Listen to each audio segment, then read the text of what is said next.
Mother, man. Hey, I'm the fucking warden. You don't want to end up on my side of the wall. Listen to Murder Metal Mayhem. Spreading faster than a case of the clap in a trailer court. Able to shatter eardrums within a 666-mile radius. A podcast more brutal than all the rest. It's Murder Metal Mayhem!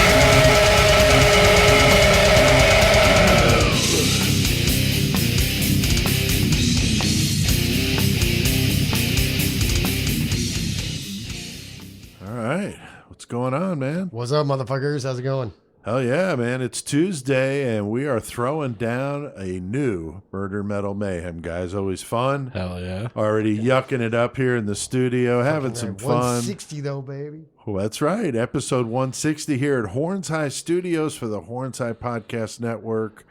And it's going to be a good one. Everybody doing okay? It's getting fucking cold, though. It's Holy cold as shit. fucking balls, bro. Yeah, today is like pretty nippy out. I don't know what the temperature was, but it was 20-something tonight, dude. Fuck that. But after being like 50s and 60s, we've been unseasonably Dude, I think somebody told me that it's supposed to be like in 60s a couple days next week, though. So Yeah, like, I think Friday it's supposed to be like 57. Yeah, you're right. Friday, What the fuck, man? Really weird. So Fucking we're Illinois. in a strange weather period, but we're dealing. And The weather's honor period. Fucking right. What T-shirts we got on tonight, gentlemen? Chris, what you got going on? Well, I got on this brand new fucking fresh ass fucking Gourmonger beanie. Fucking, Oh, yeah. Nice. Got a little pot leaf on one side, a little Illinois on the other side. Black Very and green. cool. It's fucking nice. Thank you, Joey. Nice. I got on my Murder Machine clothing hoodie. Very Love cool. This thing. Zip up. Love it. Nice. And nice. under that, I just got my Whiskey Help shirt because whiskey helps. Whiskey helps. Yeah. Very cool. Joey, I like the T-shirt you got on. Yeah, I was going to wear that too, bro. Yeah, I got the Slayer Got from Tex. SLEIGHER. Yeah. Tex the sent holiday those in. one that Tex and his wife made it Yeah, for us. Tommy, his wife. Yeah. Right? Super awesome. So since we're talking to Tex today, I and because almost it's changed, December, too. I was like, yeah, we can wear that. Very fitting Slayer Yeah. with the sleigh and everything at the Yeah. top there. Very Love cool. Much thanks to her for that. Yeah, that's really awesome. And then I busted out my Enforced Fuck yeah. T-shirt. I shirt's really nasty as dig fuck. those guys. They might be in my top 5. I'm trying to whittle it down. 5's tough. It's tough. Man. I got you like could put a top couple 10. honorable Yeah. mentions in there. It's Oh, cool. yeah. You know. So, all right. Well, very good. Last week, though, man, we got pretty brutal, guys, with Vincent Lee. Fucking fuck. Holy shit, man. Crazy fucking nut job. Stabs a passenger on a bus ride in Canada in 2008. Chris, he didn't just stab him, though. No. He just He fucking... just mutilated and decapitated and ate and dismembered and strewn about. Yeah. I mean, like, really fucked up for 4.5 hours on a bus surrounded by cops, eating the passenger that he decapitated, walking around with his head in his... That fucking email Shane sent you, though, dude. Yeah. Like, wait, what? Yeah, Right? That was crazy. Yeah, that was really crazy. And we had our listener, Shane Borchuk, on with us Yeah. from Winnipeg. That was awesome. He really had a good time, and we're going to get him back on the show Yes, here. we He are. had such a fun time. And there's plenty of crazy fuckers up there in Canada, too. I mean, Yeah. the U.S. is not the only place in North America where some fucked up shit's going down. You see what happens in Mexico, dude? Mexico too, yeah, for sure. So that was fun to have a listener on to co-host with us, and then Chris, you did the metal feature. Fucking punch and stench. That was That good. was awesome. I thought you did a good You job. did a really good Hell yeah. job, and we did our other shenanigans to make it one hell of a good episode. So if you missed 159, go give that a listen. I checked it today. We were just passing 900 listens. So that's cool, a little bit above where we've been here lately. So that's great. Tonight, though, we got another prison story for you guys. I mean, we have done a bunch of these guys. I mean, when you really think about it, we did the Attica riot, the New Mexico prison riot, which was fucking brutal. Insane. Black Dolphin, which is in our top 10 most listened to episodes, the Black Dolphin episode The Texas from 7. Russia. The Yeah. Texas 7 was a good one. And we did the Virginia. San Quentin. No, we haven't done San Quentin No. yet, but we did the one in Attica. West Virginia Yeah, where they that's escaped. right. Yeah, the West Virginia one. Yeah, so we've done some good prison Yeah, we haven't done ones. San Quentin yet. Damn. I So know. much shit. It's a lot of stuff. Yeah, 160 episodes. So we have our buddy Tex on to talk to us because he is a corrections officer in the state of Texas, and he is going to be on with us tonight. It's going to be a good one. We're doing Sing Sing prison. There's so many brutal prisons. I mean, we could go on and on with all of them. You know, San Quentin. I mean, lots of them that would be great. Supermax would be cool to do. Some of those fucking South American prisons, like that's some of those shit there. brutal shit, absolutely brutal. That we could even fucking, we talked about it before. Like, honestly, if we looked into it, one of our local prisons, Pontiac, a lot of shit's gone down there. They had riots and shit. Yeah, for sure. Or any of them, Menard. I mean, there's some brutal ones. So, it's a scary fucking place, Sing Sing prison. The site of over 600 executions. That's a lot. Man. Yeah, the death house. And the terms up the river, big house, And Last Mile. were put into circulation because of this place. So just up the Hudson River. That's Hence right. Up the river. Exactly. And it's still an active prison today, which is unbelievable. Nearly 200 years from construction. Only a few years. 2026 will be 200 years that fucking place has been there. I mean, Obviously, that's there's been unbelievable. some updates, but right. because goddamn, That's harsh. So stay tuned for the murder segment. We're going to do that Sing Sing prison for you with Tex. Joey, you got the horns tonight in the metal segment. Yeah. What's going on tonight? We're going to be talking about Broken Hope, which is a Brutal. badass death metal band yeah, they that's from Chicago. So both my metal segments have been Illinois so far. Yeah, that's awesome. Nothing wrong with man. that. That's awesome. nothing wrong with that. Not at all, man. A lot of good metal from Illinois. I was going to say, I'll probably keep Illinois, and if one of our fucking listeners tells me what band I'm going to do on my next one, we'll send you a fucking something. Okay. All right. That's, Fair. that's On your the next new one, it's gonna be contest. Illinois? If somebody can guess what band from Illinois I'm going to do next on whenever I got the segment. Okay. It's not a hard one. So All right. Very cool. It's probably Disturbed. yeah. Michael's like, fuck yeah. Disturbed. REO Speedwagon. Yeah. All right. So, Chris, you got a Lost Classic tonight, so I'm looking forward Yeah, to we'll hearing go what with that. that is. We're going to be talking about some metal and what we listen to and metal news and all of yeah. that in our metal segment. So keep listening. You'll hear that. And we got a killer cage match tonight. One of our favorite things to do because our listeners love this shit. They give us those random numbers, Chris. And who do we want to thank tonight? We got Nikki Judy. Once again, Rebecca Boomsock. Hell Rebecca, yeah. what's up? And John Simmons. So fucking thank you very much, y'all. Yeah. Thank you, For guys. the numbers. That's right. And we got a crazy one going on in the cage tonight, Joey. Who do we got fighting till death in a steel cage tonight? For tonight's fucking killer cage match, we got Timothy McVeigh, Right? who I was talking about him a little bit earlier. Yeah. Well, in the Unabomber, but yeah, Timothy McVeigh, who's our fucking local madman from around these parts of U.S., and then he's going to go against German fucking even crazier motherfucker, Right. Adolf Hitler. Oh. So, two people that definitely like to fucking cause death. Yes, right. they do. And lots of hate there going on. Lots of So- hatred between yeah. those two. Yeah. Oh, so yeah. brutal. Timothy McVeigh and Adolf Hitler. God damn. They'll have two objects and a variable to make things interesting, and we're going to do that, of course, in the Mayhem segment. We got a sponsor, guys, for the month of Fuck yeah, December. we do. Yes, we do. Yeah, Winter's yeah. Gore, Kelsey. Thank you very much. Yeah, very cool. She's the Check artist her shit out. behind. She's got some badass fucking She shit. really does, man. She's got some cool masks and keychains, fishing lures, lamps, teddy fishing bears, lures, like all kinds of badass, all sorts of cool gory ass stuff. shit that Yeah. she makes on her own, and they look amazing, dude. Yeah, So fuck really good stuff. wintersgore.com. So check the episode description for a link. Great Christmas gifts. If you got some fucked up people on your list and you don't know what to get them, Chris, that would be a good place to go. Yes, it would be. So wintersgore.com. All right, thanks to all of you motherfuckers that are listening to Murder Metal Mayhem. We Hell keep yeah. seeing those numbers rolling in. We were at about 2,500 or so this week, so that was good. We're creeping back up to our usual right around that 3,000 mark. So Thank y'all for thank listening, you dude. guys. Very, very cool. Spread the word out some more. That's right. Well, Chris, Joey, we got a lot on our plate tonight. We're going to be calling our man Tex.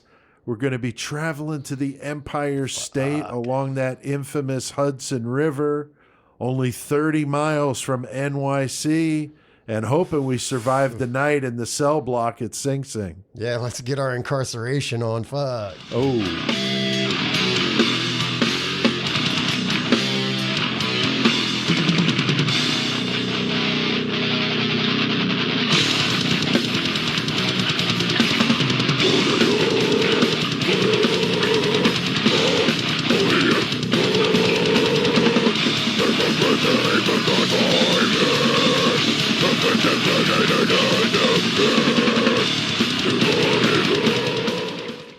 Fuck yeah. Mortal Possession. Yeah, those dudes fucking Yeah. ass, dude. Very nasty song called Mass Murder. I thought that was kind of a fitting Right. opening salvo tonight. Gonna get nasty.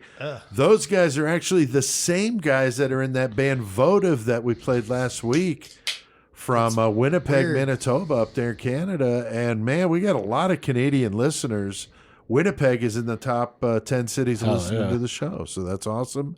And also a town in British Columbia up there is also in the top 10. Fucking right. Hell yeah. Thank So you, very Canada. Yeah, very cool. And we got our buddy Tex on the line to talk about this one tonight. Tex, how are you guys doing down there in the great state of Texas? Doing real well, man. Can't complain, you know. Yeah, Yeah. we can because it's cold as It's fuck. fucking cold up here, dude. What's it like down there, man? Go ahead. Let us hear it. It's a nice cold 65 right Yeah, now. fuck Oh, god I damn, love dude. 65 right It's now. like in the 20s and we're freezing our asses off. But we got the heater on in here. We're hanging in there. Oh yeah. So how was Thanksgiving? Everything good? Oh yeah, man.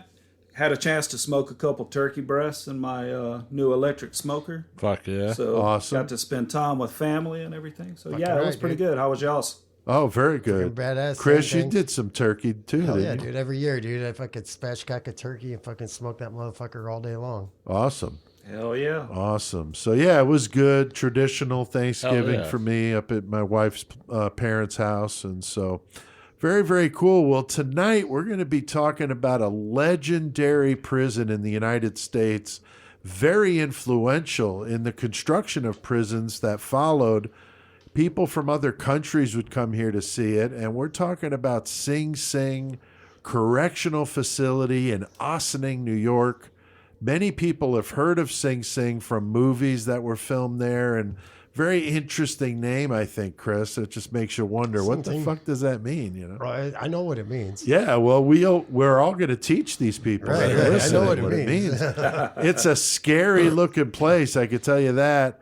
We're going to get into all those details, plus the many executions that were done there. Over 600. I mean, some Yeah. pretty infamous ones, too. And that's So- by the time it got abolished in 72. So Right. if it had been since then, fuck, that number would probably been doubled. by now. Right, right. So pretty crazy stuff. The phrases "up the river," "big house," and "the last mile" all come from Sing Sing. We're going to get nasty with this one tonight. And I did get a chance to talk to my dad, who, as I've said before, was a parole officer in New York. My dad's time as a parole officer, he said he had been there many times, but the parole offices were outside the walls. So he never had to go inside, but he said it was a scary looking place. And he had talked to enough of the guards that said, yeah, it's everything you think and then some. So pretty scary stuff. That. Tex, what do you think about our true crime fans listening? Are they going to know much about this place? Oh, hey, man, I'm sure they would. Just looking at some documentaries and looking at photos of the place, it's freaking scary just looking at it. It's very imposing. Plus Yeah. all the escapes and the executions, like you said, and just the name of it, the history, all of that shit. Who comes up with Sing Sing? Right? Come on. Yeah, that's the strangest one. Even as a kid, I remember even just hearing my dad talk about it, it still seemed funny almost, you Yeah, know. they're like, wait, what? Right. Yeah. Now, Chris, we've mentioned Sing Sing many times in episodes when we've had killers that are executed there. We did the Lonely Hearts Club killers would be the ones that came to mind. Right. Albert Fish. I mean, there's been There's several. been quite a few, but there's also been, but it's like been women and Yeah. couples in the same day. Yeah, that's Like- what I love. The like fucking the streamline. Like they're just like, Line oh, those we're married, bitches we're up. Let's married, fucking, they're we both- got the crew here. Yeah, let's fucking go. Right, Tex? I mean, we got Push the 'em out boys like here cattle, ready for to real. go. Let's execute 7 or 8 of them. I mean, holy shit. Wow. Next man, step up. Yeah, for sure. State's paying the You power just- bill. Fuck it. Do you even hose Yeah. it? Do you even hose the chair off at that point, or what do you do to it? You know, like I don't know. Brutal. Hey, maybe at the end of the day. get somebody At the come in end there of the with a hose. day. So, to give a little background on Sing Sing, like we said, very strange name. So let's just get that one off the plate. The term Sing Sing comes from the Native Americans to the area, which were the Sinstinct tribe. Right. And the term Sing Sing means rock on rock because this area is known for having these massive rock quarries, That's which where they was got really the main reason they picked the spot Yeah.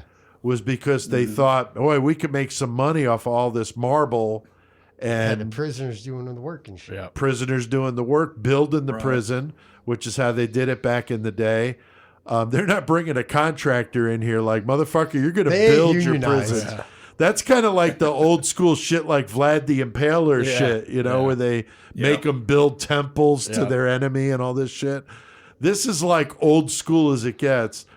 Now, the Auburn prison in New York was known for its congregate system, which means the inmates would work during the day in silence and then spend their nights in very, very small cells by themselves, Dude, which they is were pretty like, harsh. What were they, like 3.5 by 7?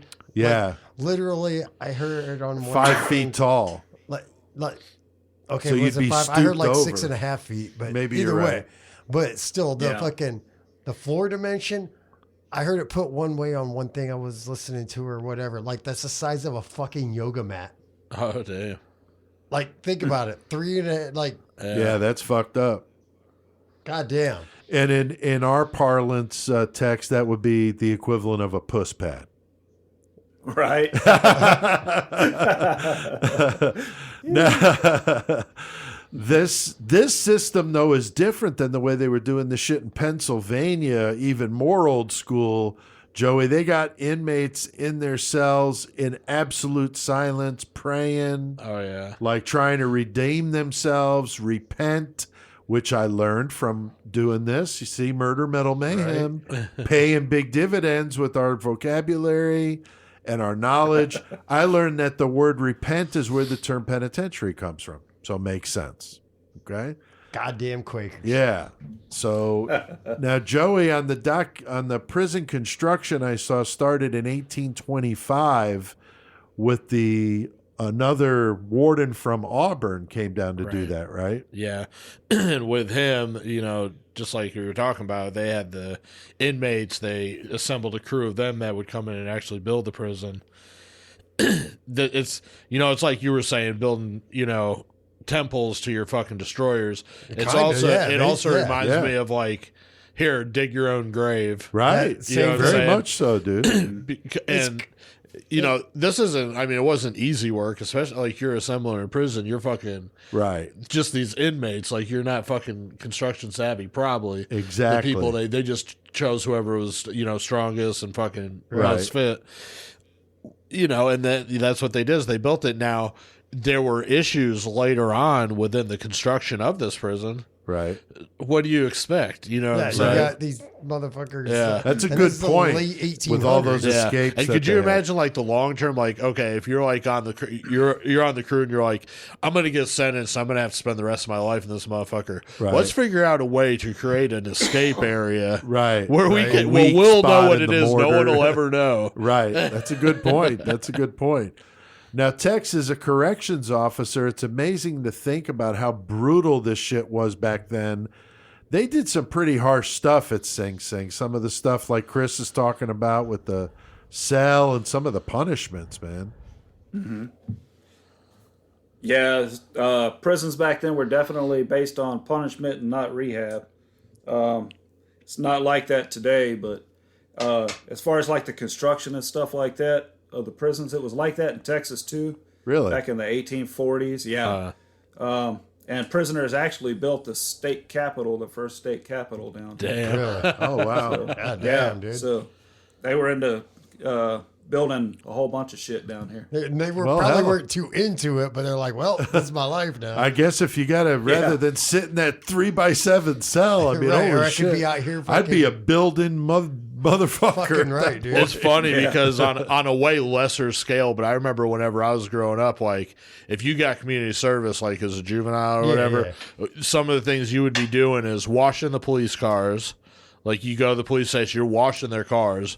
You fucking hate the cops, and you're doing that shit. Right. You're fucking- But one of the most classic things in Mattoon that they would have us do whenever I was there was you would show up and you would get like 8 hours community service. They give you a fucking screwdriver or whatever, and you go all along the sidewalks and you fucking pull the fucking grass and shit out in between the fucking in the crack. yeah, like dude, you would be out there for hours with a screwdriver, just fucking goddamn. Oh, man. Hey, Wow. got to That's keep rough. the thugs off the streets, Yeah, man. yeah. Got to keep the thugs off the streets. So the crew is building temporary housing and other buildings to support the construction and the mining of this marble. And like you said, very, very tough work.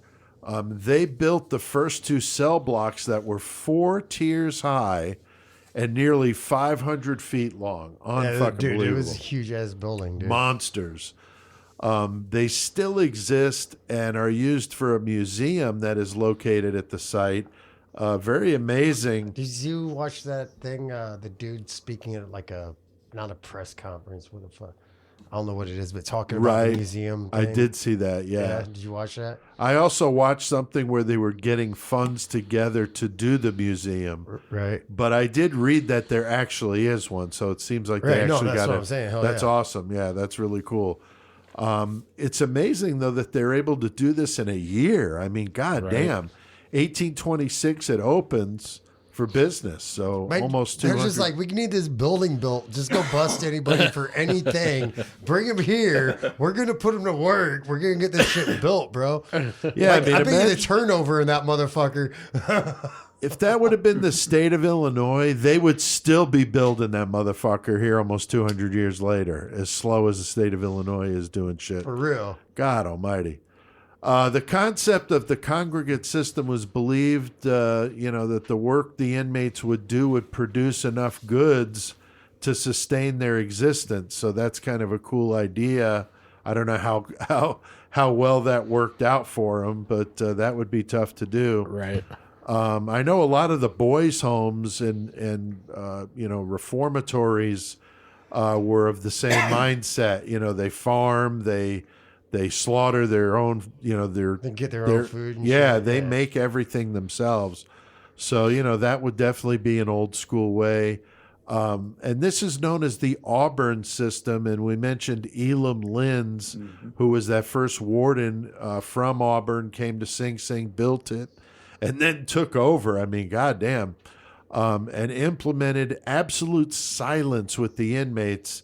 So they're not able to conspire to try to escape, which is, pretty smart. I mean, yeah, it works. Brutal as fuck.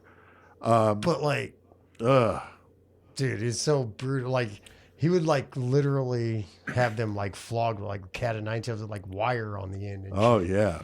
Like straight up Damn. peeling the flesh off. Yeah. Like whatever. And then they're like, the man in the box, like Alice in Chains said it, dude. Right. The fucking cage, fucking Yeah, like, around his like, head and shit. dude.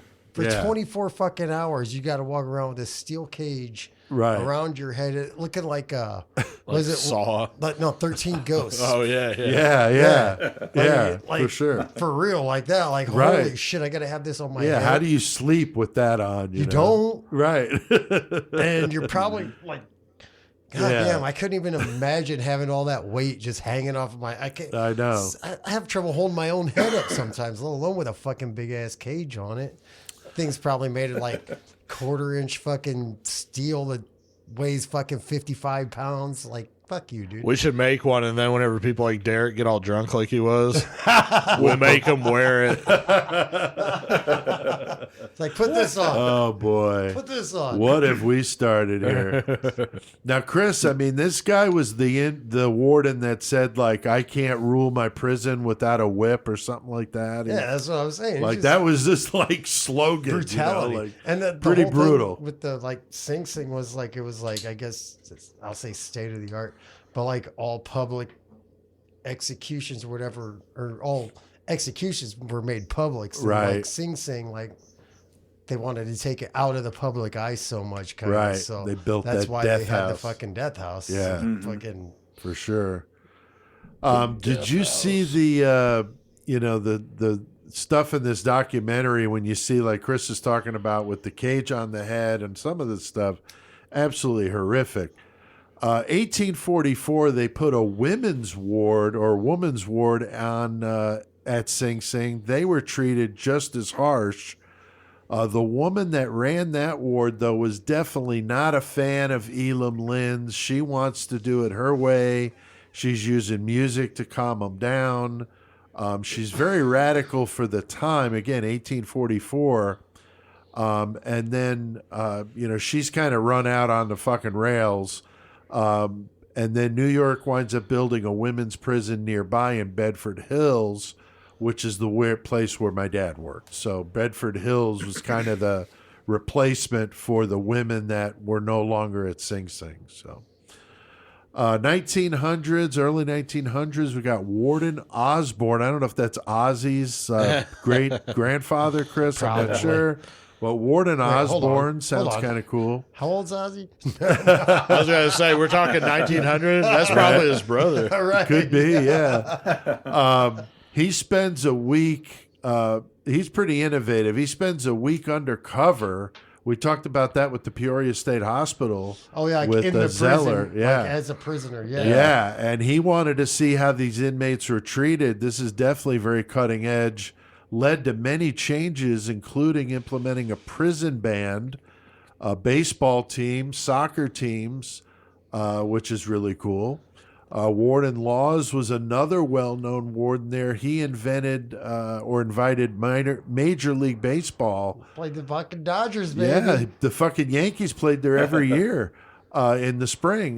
The team was the Black Sheep, which is kind of cool Makes for the sense, 'cause Sing they're Sing in fucking team. prison, dude. Yeah, and they're playing, professional players. And according to legend, Babe Ruth. the mighty Babe Ruth hit a 640-foot That's- blast of a home run Over there. the fucking Sing Sing wall is what they said. That's that's fucking supposed to be his crazy. fucking biggest home run ever, and there's nobody ever disputed it. Right. But still, it's like, man, we could just say this and let it roll. I mean, think about that. Most major league parks, the fences or the walls at like 300, 420 or something. 400 Yeah. maybe. Right. That's double that. Like, Right. that's fucking insane, But Babe Ruth, I mean, he was a what fucking they say. beast. He probably took 2 shots of McCormick for Yeah, I you, was didn't gonna he? say 8-10 hot, Yeah, he did. 8-10 hot dogs. Fucking drank a quart of fucking a half a fucking gallon of whiskey 2 and how Cuban many cigars. beers. 2 Cuban cigars. Staggered into that motherfucker and I hit a just thought 640-foot homer. Syphilis like Man, a I was on acid. motherfucker. The With best skits- syphilis, I that's was right. on acid. The best skateboard tricks I ever did. So whatever. I saw the bat that he used to hit that with sold at an auction for hundreds of thousands. Pretty cool. Oh, wow. There's also a football team at Sing Sing with some former NFL players, or was not the NFL back then, but professional football players ended up behind bars or were on the prison team and then Right. got out and did a Started walk-on balling. type thing. Now, Tex, how important are these kind of activities, sports in a prison, and what is the requirement over there in Texas for that sort of thing? Typically, say your lower level prisoners or inmates, they're usually allowed 4 hours, like out of cell time on the rec yard and stuff on the weekdays, Okay. and then like 7 hours on the weekends. Oh, okay. So I mean, they get out, do whatever. But sports is pretty important too. They got like basketball tournaments and handball tournaments. We don't really have any baseball fields that I know of. Okay. But handball, basketball. Matter of fact, Tim Tebow came to one of our prisons in the Gatesville area. Oh, that's really And, cool. Yeah, they had a basketball tournament, and they had challenged a bunch of inmates to push-up competitions. He lost, by the way. Oh, nice. Yeah, That's 'cause, funny. you know, they have 24 hours a That's day. To what do some they push-ups. do. Exactly. That's That's what a lot they of do. push-ups in there. Yeah. Yeah. So yeah, activity is pretty important. Yeah, I mean, it's going to kind of keep things, just common sense. I mean, if you got a bunch of young males in fucking side walls, they're going to be fucking mad and fucking All right. need to vent that shit somehow. So I'm all for it. It's probably a lot safer for staff. Right. If these guys are tired and thinking about something other than, making a shank and fucking putting it in somebody's back. Exactly. It's amazing that 614 men and women were executed there at Sing Sing. Most of them, if not all, were executed by their electric chair known as Old Sparky, which I was kind of surprised. Like, nobody came up with another name. Any nickname for like any that was electric used, chair. like, Isn't that multiple fucking times. Florida's? There's what I thought. several Everybody, states. like everybody, even like in Huntsville and Texas even in was that movies, old that's Sparky all they too? come Yes, up with. Texas was Yeah. that Old Sparky also. Yeah, it was Old Sparky. Yeah, So I guess it was just Maybe like just a a common tradition. name for yeah. We I'm got just us like, a fucking man, I old don't wanna- Sparky in our state now. I don't want to come up with something cool, Yeah. Joey, you and I could come up with some fucked up Now, I shit. guess, I mean, to be honest, if fucking, all the big places that you're talking about that time have the same fucking named execution device, anywhere you're at, that's cliche. You tell a motherfucker you're going to be an old Sparky, they're going to know what you're talking about. Yeah. So it could be like you said, man, like a traditional Yeah. type thing, which is kind of cool, I guess, if that's what it is, but who knows? Definitely just, very, very interesting fact. Now, there was a big war, if you're familiar with this historical time. I mean, Thomas Edison and George Westinghouse were like arch enemies. Thomas Edison, of course, was all behind that direct current, which is very difficult to work with, very unsafe. And Westinghouse had Tesla with him at the time, who was all about indirect current, which is a lot better. And so that's how they wound up, powering up these chairs. And of course, Edison was trying to use that as a negative thing, like that it was dangerous and it's killing inmates. And that's why you want to have my electricity, I mean, not they're his. using the type electricity to kill inmates anyway, so what the fuck? And he was going around, though, showing how this is done with, like, elephants. He would, like, with animals, execute yeah. elements. Yeah, I mean, fucked up. Really fucking crazy shit. Thomas Edison is not the person that the history books make him out to be. But Nikola Tesla is the real fucking guy here. But, of course, he got screwed hardcore. But prior to the electric chair, prisoners were hanged. So they considered the electrocution to be more humane, which is... I don't know. I'm not thinking it is. Dude, like the early story, they were talking about like the early stories of like literally people catching on fires, their eyeballs exploding and Right. shit. Like, holy fuck. Pretty dude. fucked up. Yeah. Now, the last execution by Old Sparky was in 1963 with Eddie Lee Mays.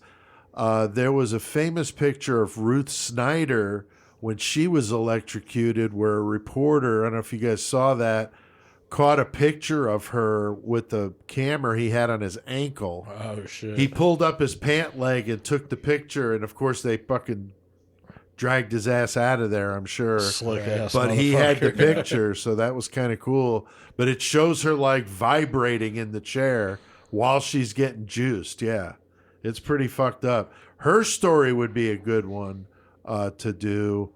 We've actually alluded to that story in another podcast. I can't remember what the topic was, but her and her lover conspired to kill a husband type thing, but it was very big in the papers and stuff at the time. But Ruth Snyder is the one that's in that picture. Now, Joey, there's some well-known inmates that were executed there. Got the husband and wife spy team. That was kind of cool. The Rosenbergs. Yeah. Espionage. They got killed for espionage. Espionage. Yeah, selling secrets to the Soviet Union. And then, of course, we mentioned the Lonely Hearts Killers, but there's been others. And we did them. So in 1890, that was like the first execution in the United States by way of like the prison system. And it happened at Auburn Prison, which, as you've been listening, that's exactly where Sing Sing is fucking developed from and modeled from. Correct. So William Kemmler, he was the first one ever killed, and he had murdered his girlfriend with a hatchet. So that was the first case ever in the U.S. So, like I said, so Sing Sing came from that. There was not as well known, but what's her name? Frances Creighton. And they called her the Lucretia Borgia of Long Island. And she was catatonic when she was executed there. And they took her, in a wheelchair and strapped her to the electric chair and killed her. Like, she wasn't even, fucking aware of anything. She got killed. There was this guy in 1916, Oreste Shilatoni, and he had smuggled a gun into the original death house before his execution date. Oh, man. And he was condemned for a triple murder, and he escaped by wounding 2 guards, killing another, and he was quickly recaptured a few hours later, and then they executed him right off the bat. You know what I'm saying? Wow. So Oreste Shilatoni, then, like you said, the Lonely Hearts Killers. We also brought up Albert Fish. That's where he was executed, and, the stories of him having all the pins in his groin, and also racketeer Lepke Buchalter was also executed at Sing Sing. So. Yeah. And that was executions. I mean, that prison had a lot of notorious names, especially mobsters and shit. Yeah, because it was basically New York City's prison. Yeah. Oh, it was New York State's prison. That's where it was right there. But it was a vast majority of the people there were from New York City because it was so close. Right. And such a huge populated area. But fucking unbelievable. Like I said, 614 executions. Wow. Now, Tex, I know we've mentioned this before, but what is it like when you're at an institution like you've been where a well-known inmate is going to be executed? I mean, it's like a total shit show, right? Well, the unit itself and the inmates are pretty subdued because, they want to respect the condemned, basically. Right. Okay. But as far as like the media frenzy, there's all like outside of the walls of the Huntsville unit, there's protesters for, there's protesters against, there's media, the family's trying to get in, the warden's trying to keep, everything calm and all that stuff. So yeah, it's outside is pretty bad. Yeah, and it's like, you got the pro and the con, and you got, of course, the media's covering it. You got all the cons. Yeah, you got all the cons for real. Yeah, right. That's a good one. So yeah, I mean, Old Sparky after this is moved to Greenhaven Prison in New York in the early 70s, but it was never used again. Today there are approximately 1,900 inmates at Sing Sing. And they've talked about closing the prison since its real estate is so valuable right there on the river. I read that nearly 1,000 people, though, work at the prison. And Chris, you grew up in that Pontiac, Illinois area where there's a big state prison there. I mean, what is that like in a town when there's talk about should we close that prison or this, There's always people on both sides. Some people just don't want the prison there, but there was so many people in Pontiac that worked at that prison. It's like, no, this is our fucking job, dude. Right. Like, why don't you want to fund us and work this out? But they don't like it. It's a scary looking place, though. I mean, I could see why you wouldn't want to live next to that, but that's probably the safest place to be, right outside of a prison. Another way you want to think about it is like Sing Sing, the town, fucking changed their name. I can't remember what they changed it to.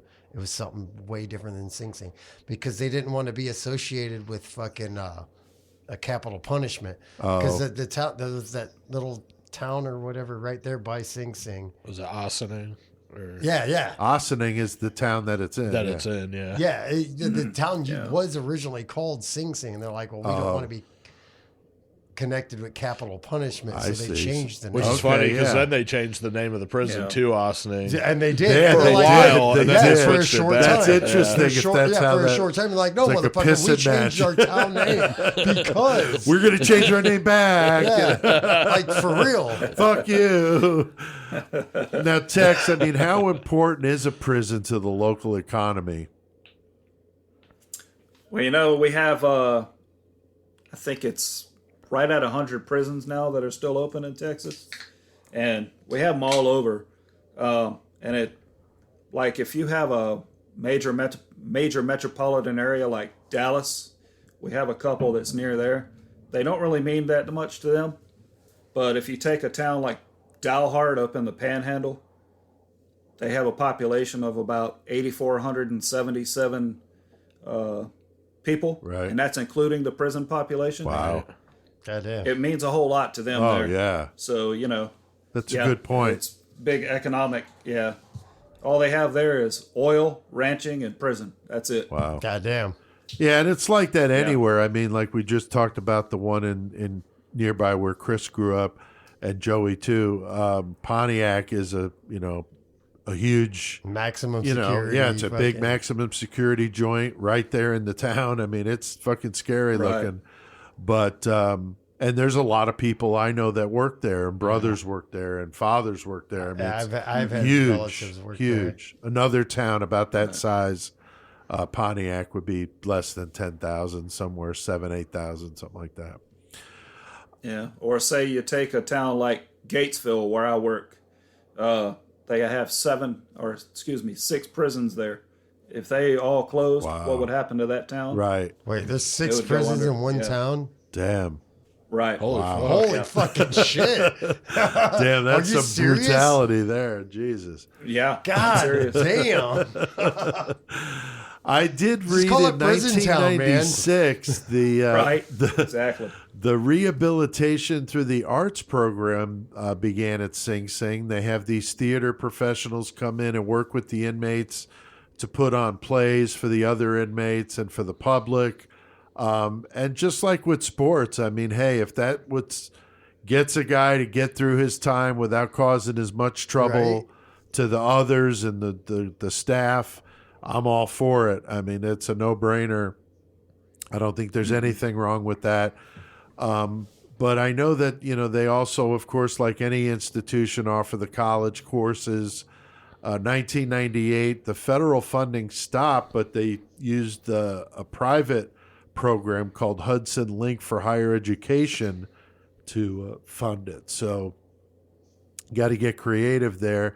Now, Joey, what are your thoughts on offering college classes and vocational training and stuff like that to these guys? I mean, I think it's a great thing. Right. I Yeah. think any person in any situation in life should be able to advance their education in any way possible, even if it's just learning something right in front of you and doing something with somebody or studying a book or whatever it is. Right. If somebody's wanting to educate themselves in any form, I don't think that should ever be looked down upon. And it's also another thing, like you were saying, fucking helping the people subdue themselves and keep their mind occupied so they're not going at each other and using that as an excuse for retaliation or aggressiveness.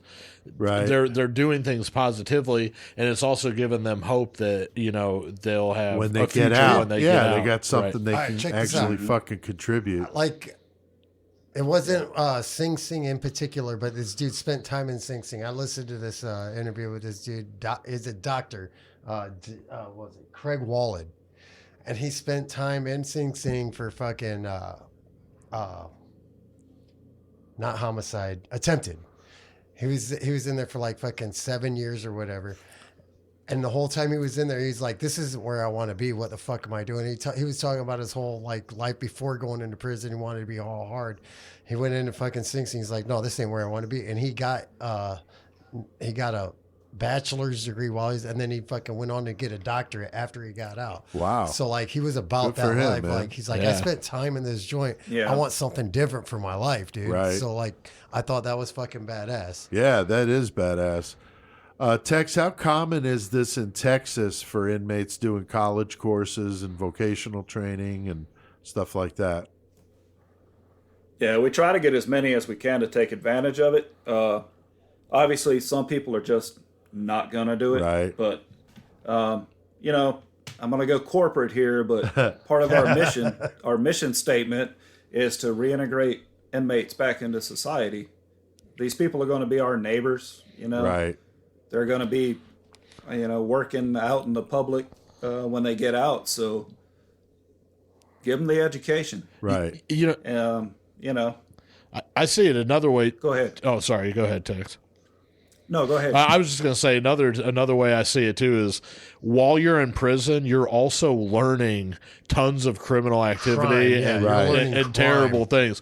So to The combat less of that, the right, to better. combat some of that, at least you're learning like positive Right, things and right. maybe a little bit less of Yes, you know right. pre-planning fucking different crimes. and Right, shit. exactly. Right, Exactly. yeah. That's a Exactly. very, very good point. Many inmates escaped those things. This is crazy to me. I would have thought this place looked like a fucking impenetrable fortress, which is crazy at the beginning. It didn't even have a wall around it. That blew my mind. 1826, though, since then, there have been dozens of these escapes. I was kind of surprised to hear how many. Bank robber Willie Sutton escaped by scaling down a wall with a makeshift ladder he made out of wire, which was pretty crazy. Hell yeah. 3 inmates escaped in 1940 by killing a guard inside and then a local cop on the outside. They were later killed in a shootout. Between 83 and 2013, there were 624 escape attempts, with 279 actually got out getting the walls. outside. Yeah. That is fucking unbelievable. In 1 year, there were actually 31 escapes. I mean, national statistics say 2,000 prison escapes in the U.S. a year. And they're Chris, getting- this sounds like an awful lot. Sing Sing's God like almighty, man.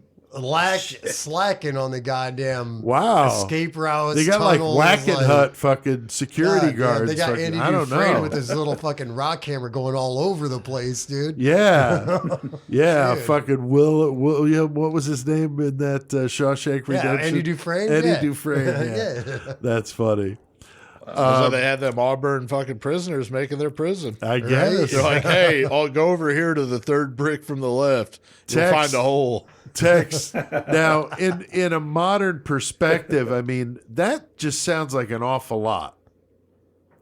I mean, Now, are they saying nationally now there's 200 to 2,000 escapes? that was what I read, that was the approximate number in the U.S. But I'm just saying at Sing Sing, between 83 and 2013, that's not that long ago, 624 escape attempts with 279 actually getting out. I mean, that, I can't believe that. I know, That is wild, man. Like, I don't send them understand it. motherfuckers to Texas. They ain't going nowhere, bitch. Yeah, I mean, that is just unreal. So I don't. I don't know. How often do you guys get a fucking alert about an escape down there, Tex? Man, maybe once a year. Really? Wow. And that's an attempted escape. Right. That's wild. Those numbers are, He's like, wow, wait, I what can't the believe fuck? that. I'm speechless. Yeah. A former Sing Sing inmate who was going by, quote, number 1500 wrote the book Life in Sing Sing in 1904. So a guy in 1904 was like before Prince was a symbol and all this bullshit. He was number 1500, which is kind of cool, I think, you know. But anyway, What the 1904. fuck did you just say? He's like naming himself something else, like Prince, you know, was a symbol, I or was the like, wait, where are you the going? artist formerly known as number 1500 writes this book He said that the prison was the Sing Sing was the most insecure prison ever built, and that there were at least 40 or 50 attempts during his 20 years there. With the Hudson River so close by, and the only prison With railroad tracks. running right through it. They there was a one I saw where these guys got on the tracks, but they didn't get very far. But there were some that hijacked the fucking train. I mean, 1872, a husband and wife are incarcerated and escaped a week apart. I mean, how? Like, That if just one doesn't escapes, you're going to watch the other Exactly. one real fucking close, right? Yeah, put an extra fucking body on Oh, it. yeah. 1875, 5 inmates hijacked the train. That's the one I remembered. 4 were caught. 1 got away, Chris, made it to England and opened a pub.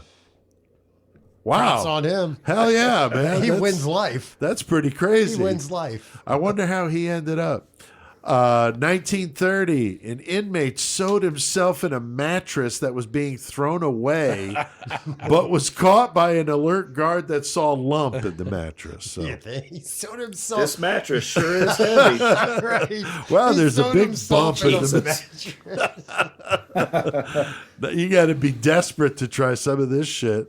1938, a man escaped during his mother's funeral, which apparently, I didn't realize this, there was kind of like a gentleman's agreement to not try to escape when they let you go home for a funeral, because that was a big privilege. Like, yeah, you're on fucking. Yeah, you're on your fucking honor. You're going to not try to fucking run away. Well, He's furlough. He's on he furlough. fucked everybody else. Yeah, on furlough. Yeah, He he's on fucked furlough. everybody else. So he's done fucked it up for everybody after him. Not very Dumbass. You're on nice. furlough. Do your thing. 1986, the last successful escape was done by some homemade smoke bombs. The last attempt was in 2003 when 2 inmates used people on the inside and outside to make some fake IDs, but a alert guard figured it out. They never got any further. But Joey, it's always interesting to hear about these prison escape stories, and we've done our share, you know. Yeah, and the top one we did, of course, was the Alcatraz. Yeah. Because that's, like we were talking about in Texas, like the most romanticized one. And Right. that had some really classic ones. But if you watch the mobster movies, you watch Carlito's Way and shit, like the prison escape in that, it's like basically from Sing Sing. Right. And, swimming in the harbor, you catch me out on the buoy in your yacht. I mean, Right. that shit's fucking comical, but that's like the way that they're thinking in these spots. You Oh, know? sure. Yeah. If that's how they can get away Hey, with I it. got a chance, Yeah, you know. yeah. Anything's better than this Right, kind of right. attitude, you know. I mentioned earlier that many movies were actually shot at the prison in the 1930s. It looked like there was a string of them. That Angels with Dirty Faces, that's of course from, Home Alone. Those scenes from Home Alone is how a lot of people know that. Right. Current, more modern. The movie analyzed that in 2002. I saw was the last movie shot there. And even Bugs Bunny made an appearance. No, in the Warner 50s. Brothers the Warner Brothers literally put a lot of money into Sing Sing. Right. Like they built a whole, not rec yard, but a gym and whatever. Like Oh, there was okay. something that went on with Sing Sing and the Warner Brothers. And Warner Brothers literal donated Warner all the Brothers. money for it and shit. Yeah. Interesting. It's really I can't remember exactly what it is, but like they had people come in. There's like BB King went in there and played Right. for them, and like, dude, it was just crazy shit that really happened. But Yeah, that's I can't remember interesting. what the Warner Brothers connection was though. Well, they had the episode of Bugs Bunny. If you wanted to watch it, anybody listening, Big House Bunny was the episode. yeah. Shows Bugs Bunny tunneling into Sing Sing by mistake. So. I'm sure I've That's seen pretty it. I'm not good. gonna lie to you. I'm sure I I've have seen it. too. I've fucking seen a shit ton of those. So, Chris, Joey, Tex, anything you guys want to add to this one? Oh, Anything we didn't cover? I don't think I got anything, dude. I'm good. The only thing I'll say, a couple things I was going to say was, one, doing the research for this one, I learned that the whole flickering lights, like when somebody was executed, they'd say all the lights in the prison flickered. And that Right. was an urban legend. That never fucking happened like that. But I always thought that was an ominous thing, you know. Yeah. And they show in movies and shit. But Right, they because were of like, that at least in Sing Sing, they're like, that never fucking happened. And then another thing was when we did the Capone episode, I remember we were talking about that, and I know that Capone had fucking declared, I don't know what the circumstances behind it, but I remember him saying that he liked Sing Sing and that he enjoyed his time there. Oh, wow. So I thought that was pretty funny. You know, you talk about it being hell, but for whatever reason, Capone was like, "Oh Well, no, he Sing probably Sing was had cool." a cell that was all Yeah, decked yeah. out. He's Yeah. probably, no, you know, Like he was straight up Goodfellas like style, Goodfellas. yeah. I was Oh, gonna yeah. say, Cutting the Goodfellas fucking shit. onion. That in was the like a fucking vacation pan. for him and shit. Yeah, he's like, cool. I ain't got to worry about these bitches. I'll get a bitch here if I need it. Right. Tex, anything you wanted to add to the conversation, my friend? No, I think we got this one. Good. I'm good. Yeah, I like Joey. I watched a couple good documentaries on YouTube that I liked. Some, like Chris was talking about, some different interviews with people. Very interesting. A good article on USA Today that I read that was very helpful.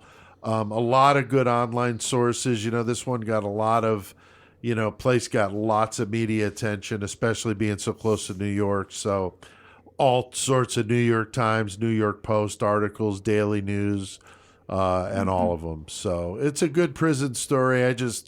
I've always been fascinated with the place, partially just because of that name, just so strange. And I just was really drawn to it. And I did not realize it was as, impactful on the prison system in the country. I did not realize that when I first started doing the episode. Oh, Sing Sing itself? Yeah, so dude, it's it was the huge. like with yeah. all these, I learned so much by doing these episodes. It's a lot of fun, like Joey said, and a kind of a constant learning process. So very, very cool. Tex, thanks a lot for coming on the show. It's always awesome to have you on here with us. Every and time, motherfucker. doing Hell some yeah. crazy prison or at the Boudreaux Inn. Yeah. If you happen to Hey. run across the Boudreaux Inn. And we were talking on break about a couple different stories that you're going to get us onto, and we'll have you back here soon. And we're kind of closing out the year here this month, so thanks for being a part of 2021 with us, and hope you and Man, yours. thanks for having me on. Of course, man. Especially now that you're all professional with your own Yeti and recording your track and doing it all CK style. So Hey. it's been a good year, but it's also been a tough year with losing CK. So we're holding our own, and hope you guys have a great Christmas and New Year's and all that stuff. Yeah, man. Y'all have a Merry Christmas as well. All right, we're going to keep going. Tex, you're welcome to stay on, or if you've got to go, you can jet out. We're going to do our creepy episode that Chris suggested a while back, which is a fucked up case. Anatoly Moskvin, the Russian dude who dug up 26 dead girls Turned them into dolls. and made dolls out of them. Yeah. Such a fucked up wow. story. I never even heard of it, Chris, before you mentioned it. And I Googled that shit and I was like, holy shit. No, yeah, shit Yeah. is fucking. And what? it's modern. He was arrested in 2011 with these dead girls in his apartment. So you definitely don't want to miss that next week. Holy Yeah, shit. it's fucked up. Anatoly Moskvin. It's a crazy it's one. fucking And we did a gonna be commercial fucked. for it too, didn't we, Chris? Yes, we did. You did your Russian. I did my Russian. I don't even know what the fuck, dude. That was a good one. So, all right, Joey, any good page of days for us, my friend? Yeah, I got a few before we close out this fucking metal segment. Again, I also want to say, Murder segment. the murder segment. I want to say thanks to Tex for being on again. It's always awesome having you on, man. Yeah, it is. Yeah. Bro. Hey, thank y'all. man. So this is my page a day segment. This is the first time Tex got to listen in on it live, which is cool. Okay. That's If you cool. listen to These the are fucking- great. Yes. Yep. These have been so fucking funny, man. Yeah, so I got 4 of them today. Thanks, Page a Day. It's pretty cool. Pretty soon I'll be flipping over to the 2022 calendar. Yeah. Yeah. So I'm gonna get into it. So And we better be on there. I know. I'm It's telling like, what the fuck? Fuck, I mentioned Page a Day for free. Yeah. For 100 Every and how many Yeah. fucking episodes, right? However many you've been on. A lot. All right. So the first one they're talking about, this is probably the most famous one of the ones I'll talk about tonight. It's the Hello Kitty murder, which happened in Hong Kong. Now, Hong Kong has like one of the lowest homicide rates in the world. It's like 0.4 per 100,000 people. God Wow. damn. Yeah, like it's fucking tiny. But in 1999, they made national headlines when a 13-year-old girl, she led police to the severed head of Fan Mei Yi, who was a 23-year-old nightclub hostess. Now, according to the girl, Fan's boyfriend and two other men had kidnapped her over the debt of $2,500 American, whatever it was in yens. They beat and tortured her every day for a month before they killed her and dismembered her. They disposed of her body parts in the trash, and then they stuffed her head into a Hello Kitty mermaid doll that they left in the apartment. Yes. Oh, wow. I think I have heard something about and this. like you can see Oh a my documentary it's God. called like 30 Days in Hell. Yes. And there's there's another case from over there that's kind of like Very this. I know similar. the other one you're talking Yeah, about. but the Hello Yeah. Kitty Oh my one is God. creepy, and you can see the picture of the Hello Kitty doll from like the crime wow. scene or whatever. So the three men, one was a 34-year-old and a 27-year-old and a 21-year-old. They were tried and convicted of manslaughter after the jury determined there wasn't enough evidence to prove whether she had been murdered or died in another way. So they got manslaughter of the shit. They were sentenced What the fuck? Yeah, they were sentenced to 20 years to life, but in 2016, it was determined they could never become eligible for parole because of the depravity of the crime. So Good. they'll never get out. Good. That's good. Jesus. God. So the Hello Kitty murder. fucked. Now the next one, this one's fucking pretty crazy too, and about an author I like, Agatha Christie. Oh, yeah. So December 4th, 1926, mystery writer Agatha Christie, who she had just recently found out that her husband was having an affair with a younger woman. Like, obviously you're fucked up over that, but she vanished from her home. The next morning, her car's found abandoned, the front wheels overhanging the edge of a chalk pit. And there was all kinds of theories that came out, people talking, that she had committed suicide after being driven to madness.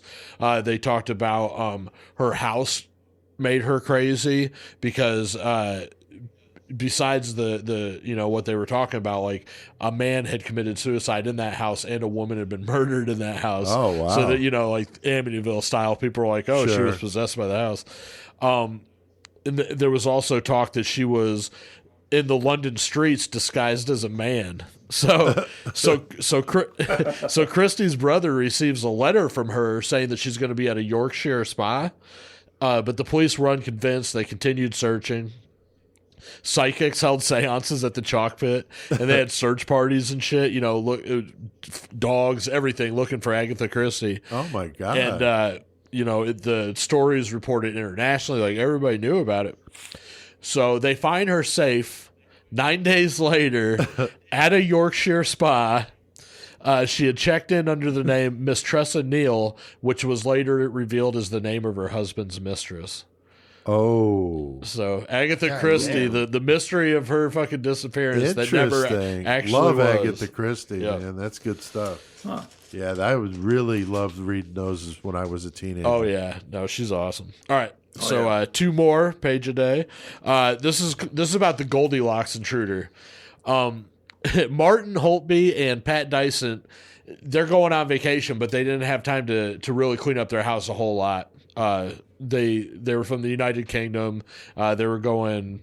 I think they were going on a cruise or something like that. 5-day trip in 2014. So they just didn't have time to get everything cleaned up, and they left. Get everything cleaned So when up. they come back, right. so whenever they come back, like they know something's up because they come back in their house and everything's fucking spotless, spick and span, dishes done, like all that shit. Oh, shit. They're like, what the hell? They go upstairs and find 28-year-old Lucas Chosnowski. I butchered that. Lucas Chosnowski. He was sleeping upstairs in their bed. They prodded him and shit, and he just moaned and buried deeper into the blankets and didn't even get up. So they call the police. The police come. They wake him up. Whenever they get there, he gets up. The couple doesn't find anything missing. Chesnowski, he bought groceries, he cooked dinner, washed the dishes, took a bath, washed his socks and underwear, and left them to dry. So they called him the Goldilocks intruder, and he received 2 years conditional discharge and a fine for that. Wow. He's like, I cleaned your house, yo. Can I just chill? Cleaned I didn't up. take I mean, nothing. goddamn, I took the I garbage took out. everything out. God damn. Look, y'all came back to a clean house. Exactly. You want anybody want a grill? If you're gonna squat, does that's anybody Yeah, want a exactly, grilled cheese? exactly. Yeah. Tex. If Does you're gonna anybody squat, want a grilled that's the way to cheese? do it. I'll fire up the griddle. I'll make some grilled cheese. Since y'all got food, I'll have to do everything. Just chill out. I got this. House sitting for free. Hey, They bro, say. Yeah, I I'll rented some everything. movies. Yeah. All right, so I got one more from page today. I thought this one was pretty good, so I saved this one for last. So we're going back to 1650. Ooh. Oxfordshire, United Kingdom, in Dunstoo, the town of Dunstoo. So there's this lady named Anne Green, and she's a scullery maid. She's raped by her employer's grandson and becomes pregnant. The 22-year-old later gave birth to a stillborn boy, and she attempted to conceal the body. But he was soon discovered, and although medical examiners confirmed the child hadn't been alive when he was born, she was still charged with murdering the baby. So she was God. sentenced to die and be hanged on December 14th, 1650. God damn. After that's done, per her request, she had her friends pull up and start, prodding and poking at her dangling body just to make sure she was dead because she had a fear, you know what I'm saying? Right. So then her body was given to a medical school for dissection. The next day, the three physicians due to dissect Green, they fucking realized she had a slight pulse and was breathing weakly. So they set to work reviving her using tried and true methods like bloodletting and a tobacco smoke enema. My God. She made a full recovery over the next 2 weeks. She was granted a full pardon and went on to I was marry gonna and say. had 3 children. That is Holy fucking fucking shit. Tobacco Wow. smoke enema. I was like, what the fuck? That sounds like a Goremonger Oh song. my god! Oh my God. Except it for wouldn't real, be tobacco bro? smoke. Right. Yeah. No, So that was the page of days Page for a this day, one. man. God damn. Page a day. If you guys listening don't put Murder Metal Mayhem in this next year, I'm going to be fucking pissed. Hell yeah. I'm going Yeah. to keep reading them. Yeah. Because they're Because amazing. they're fucking great. Feather fucking thief. I mean, the fucking Vince Lee. Vince Lee, the San Francisco Witch Killers. Yeah. There's been some really good ones that have come from that. So, all right, well, I think we've done our fair share of murdering tonight. Time to crank up that metal. Tex, what the fuck do we need to do? Let's get our metal on. Just because CK has passed on, he's not done educating the masses. CK will forever be the great metal motherfucker. We're here to stomp poser ass and eradicate the planet of their kind. CK has passed the torch to us, and we will forge the fuck on. In CK's name, we will bestow metal knowledge upon all of you. Fuck yeah. The mighty Fucking CK. CCK's got his Santa hat on, Joey. Yeah, Yeah, Santa thank you, Joey, for CK. finding You were that. very Thank you. persistent in finding the hat, Yeah. so thank you. It was eluding us for a little while. Yeah, we couldn't find the hat in the cabinet over here, but we got Even it. being bright red. And I like we all looked and the persistence. Yeah, Fuck yeah.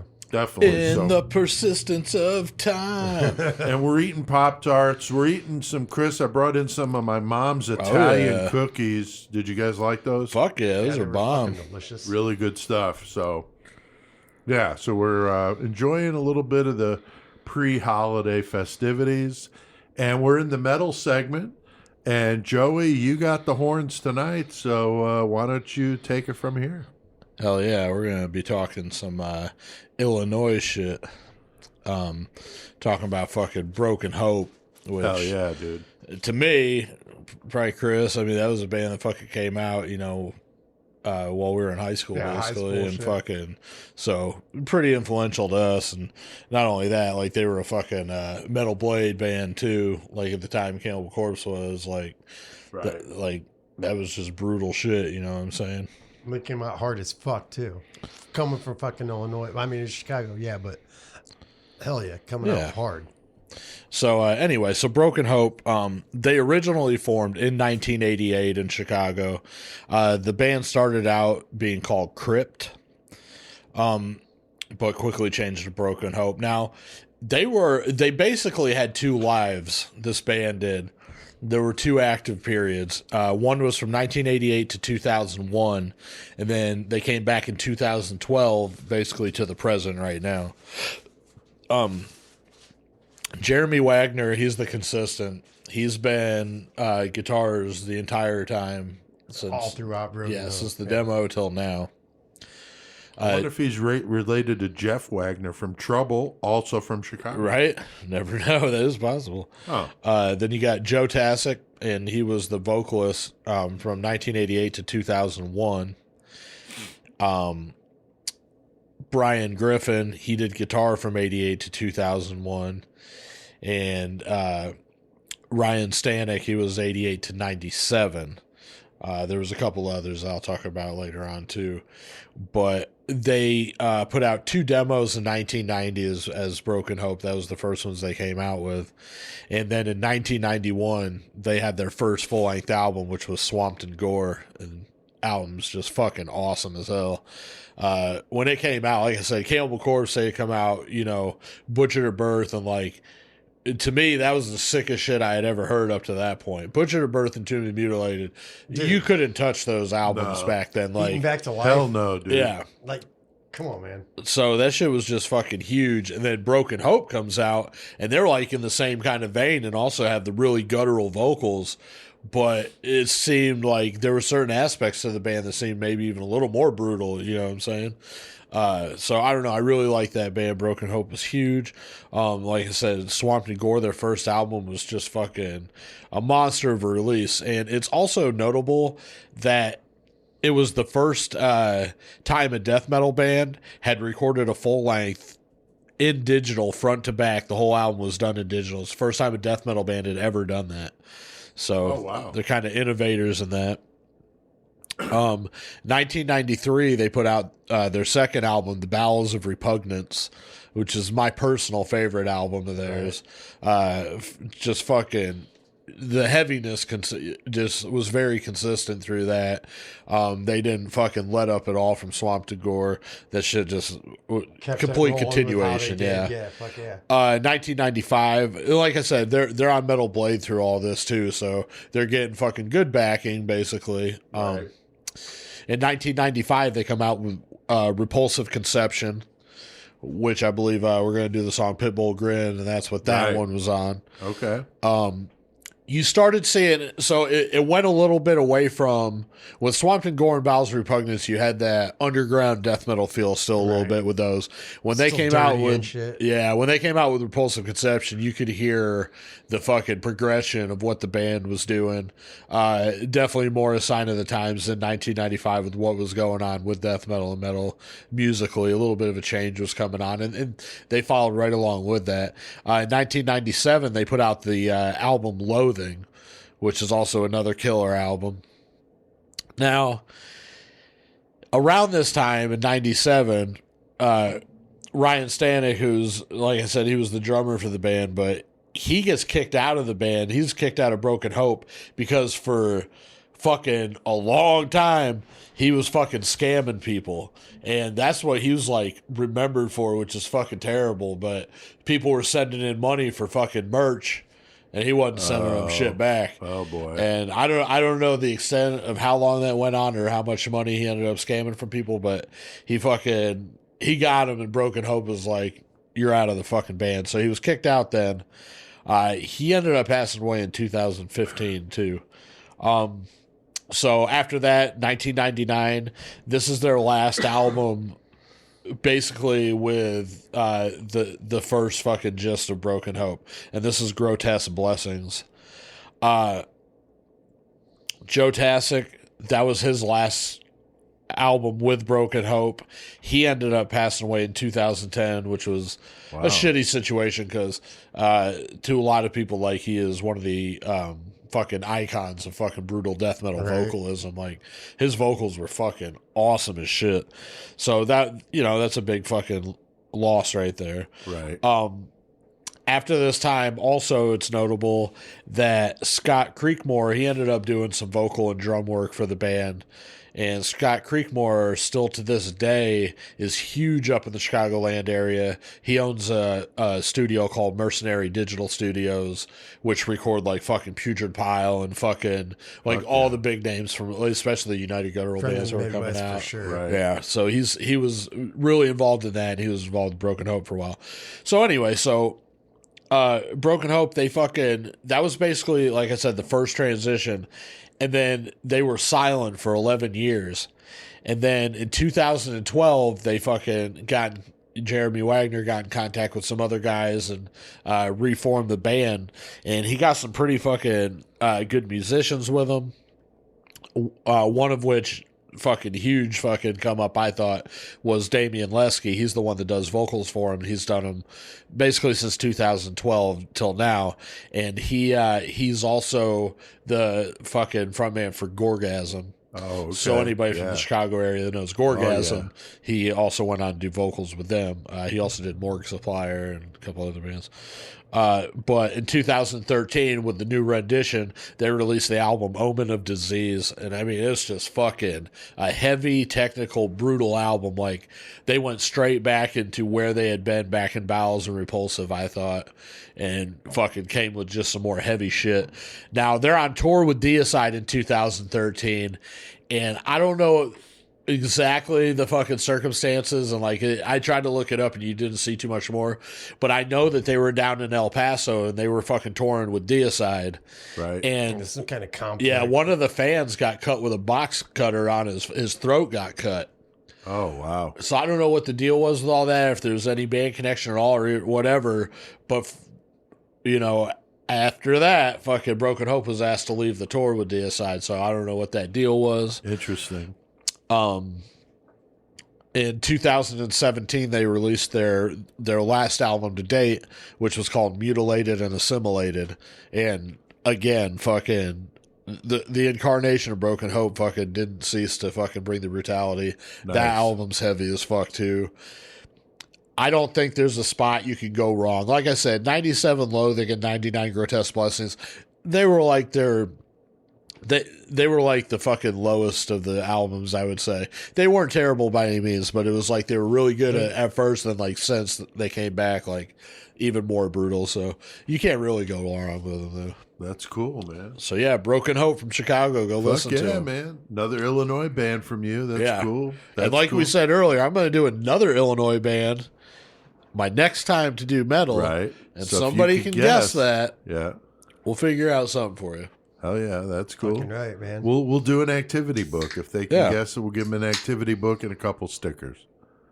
All right. And to do that, you can email Pete at murdermetalmayhem.com what you think the band is Joey's going to do next week. Not or next next week. time. Yeah. Next time it's his turn. You have a little bit of time to think Yeah, about so it. you got a couple, 3 weeks. And if you can email that to me and you get it right, we'll send you an activity book, the first one, to get it right. So I'm not having to send out like 80 activity books. So, all right, Chris, what about the Lost Classic tonight? All right, here's my Lost Classic. I'm going in a total different direction. Oh, no. Oh, yeah. Britney Spears? Yep, that's the way I'm going. Look, I'm going with fucking goddamn 97 Snot, dude. Like, it might not be a Lost Classic to many, but it's not lost to me because I fucking listen to it constantly to this day. And it's new metal, whatever. Right. But it's just 24 years old. But I don't think of it as new metal so much because, like, the bass grooves in it, it's a groove band to me that's got heavy shit along with it. And it's the only album the band ever put out because, like, Lynn, their singer, fucking died in a car accident after that album got put out, and then they disbanded. Wow. And his dog died with him in the car accident. And fucking, but boy. whatever. But there's just something about, there's like instrumentals in the album that just like groove, and I just love the way it, and then something else just gets very heavy, but in a new metal, I guess, kind of way. But it's very fucking good, dude. So I'm going with Snot. Check out Snot if you have not. The album's called Get Some.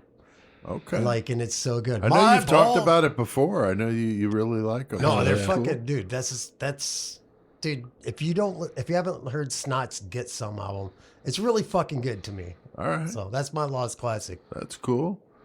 Figure it Now, out.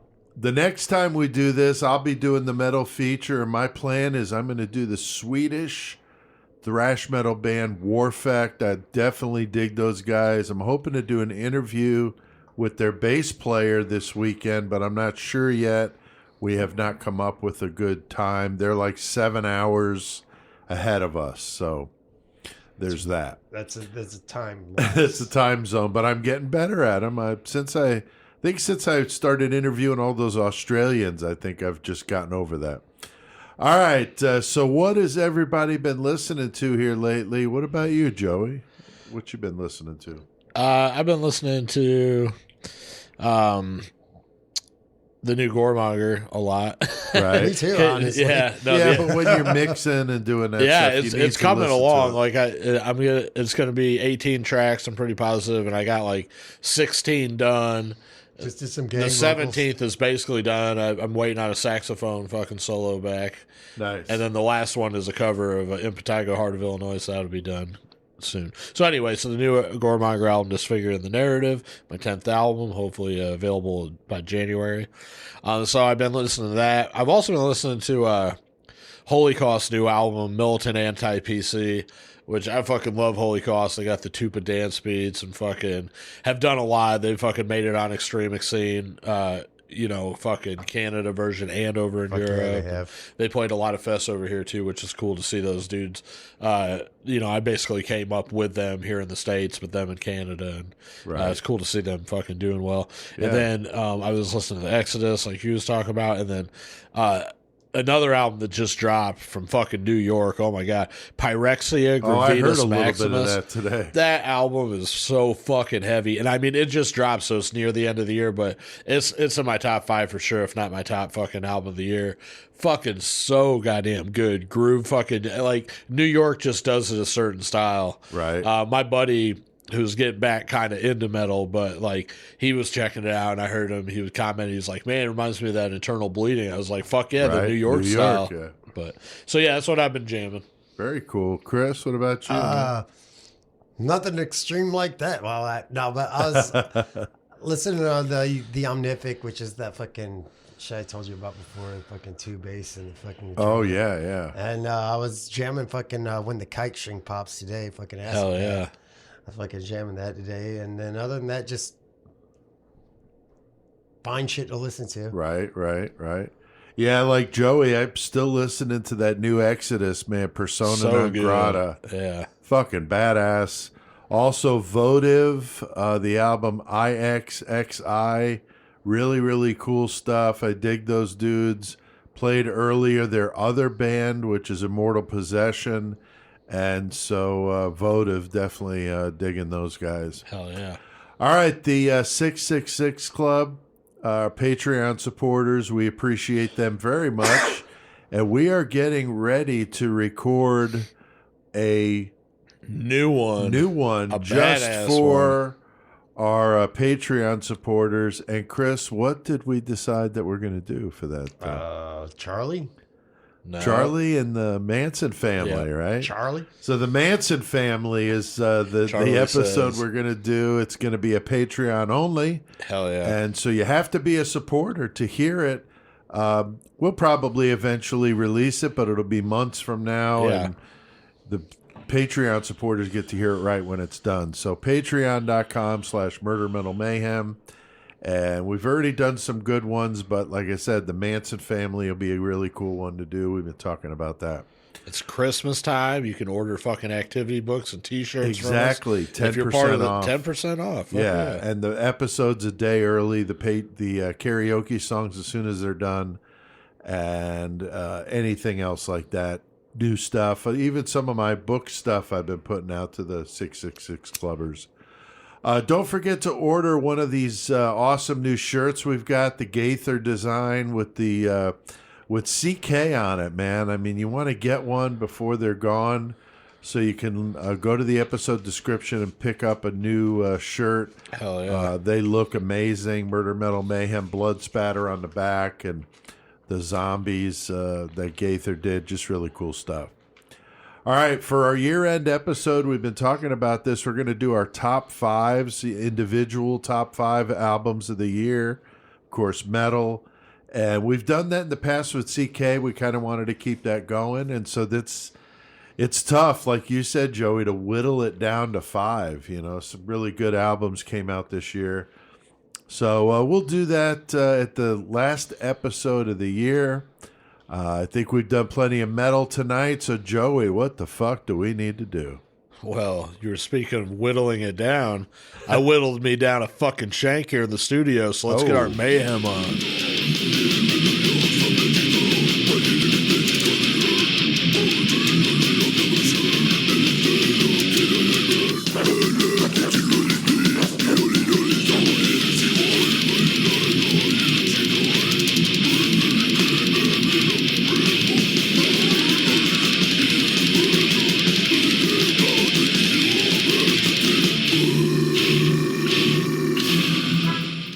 Looking for a new hobby? Well, look no more. Our Feather a Month Club is just what you need in your life. We'll send you a handful of rare bird feathers every month, and you can make intricate fly fishing lures with them. I joined the Feather a Month Club, and I got tickets to a heavy metal flute concert. It was bitchin'. That's right. You can make fishing lures while you jam to heavy metal songs done on a flute. How cool is that? Call us today at 800-FEATHER-THIEF and start a subscription for only $6.66 a month to bring the world's rarest feathers in your life. Thanks, Feather a Month Club. Oh, my God. That shit's fucked. That was I like that Feather one a of the lot. Month Club. Jesus Christ.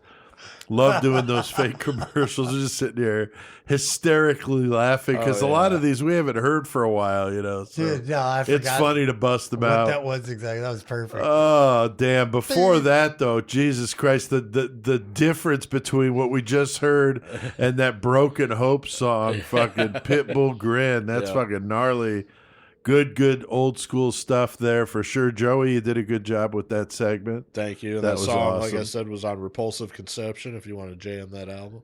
Hell yeah. So, all right, well, we are in Mayhem now, guys. Does anybody have a Mayhem story they want to share while we're On here? the way here, I was asked, did I ever tell the story about when we was camping with Jeff? I'm not sure. I don't think I did. I don't think so. Tell it. So, and this is just this past summer. Like, me, Jeff, Courtney, and the kids all went out camping and whatever, right? Right. So we're hanging out, having a good time. We're right there by the lake. Got the hammocks set up, tents set up, having a good time. And then we walk up to the truck to go grab some firewood to carry back. We didn't have a wagon or nothing. So dude says, dude comes walking up with his wagon. He's like, hey, how's it going? And we're like, oh, not bad, but we will give you firewood, because he was going to go walk out in the woods and find wood. We're like, Right. we got wood here. We'll give you some wood to take back to your campsite if we can take some back to our campsite with your wagon. I was like, he's like, fuck yeah, hell yeah, I'm down with that. Yeah. So we fucking pull it back, get to our campsite, unload, and it's like, all right, got his name and everything. Everybody talks. I was like, come hang out and have a beer in a minute or whatever. Right. So a little bit later, we did that. We walked down the path at the campground, and we're like, hey, called his name out, whatever. And we come walking up there. Well, he's got these 2 fucking German shepherds, and they attacked my homie Jeff, dude. Oh, like, man. Got him, dude. Like, ripped his fucking jeans, bit him in the ass, like, for real, dude. Damn. Like, no, not like the comedy shit you see on TV. It was Right. that. Oh, Like, my God. and it got him in his stomach and everything, and it wasn't terrible. So he's like, not okay. It was bad, but it wasn't terrible. Like we had to go to the doctor. So Right. like he's got my daughters are helping him out. So the teeth are like going through skin. Oh yeah, 100%. Oh, my God. Okay. Yeah, 100%. So like then my daughter, she's like, hey Jeff, I got you. So like she's got all the alcohol and everything, like cleaning up his wound on his stomach and on his butt Oh, cheek man. and shit. Like so like everything's taken care of. She did a great job because Jeff is his sister-in-law is a nurse And the next day he went and saw her. She's like, and she was straight up like, oh no, whoever did this did great. He's like, well, that was a fucking 14-year-old girl, so she did it awesome. Wow, that's awesome. So later on that night, the same time that happened, we're hanging out, and Jeff's like, I just need to lay down. We're still at the campground. So he's laying down, and then in the middle of the night, he gets up and has to pee. And he tripped over the fire pit, fell into the fire. Oh my God. Fell into the fire, like burnt his arm, and he fucking, what was it, like 2 or 3 ribs? Like he cracked on the rim of the fucking fire ring, dude. It's just like, next day he's like, dude, I fucked myself up. I'm like, oh my God. What'd Stay you do? home, He's like, dude. man. Well, because he was drinking with me, and I drink a little bit, and he doesn't drink that much, but he tried to stay with me, and you can't. Yeah, no, just not happening. But yeah, dude, Jeff fucked it. I love you, Jeff. Hell yeah. Thanks for letting me tell that story. But yeah, That's dude, awesome. but he went for the next like couple weeks, like Wow. wrapped up, like all in one night, attacked by dogs. Fell in a fucking fire. Fell in a fire, Jesus. broke some ribs. Wow. Fucked him shit up, dude. That's definitely some fucking mayhem there. Yeah, Jeez. I'll tell you some bullshit, Mayhem. Yeah. And I told Chris this the other day, but I fucking, like, I got neighbor stories for days. Like, I've been telling them since I've been on this podcast of my neighbors. Like, Yeah. it's just ridiculous. But anyway, I come home from work, I'm on lunch, and, like, I work right behind where I live, basically.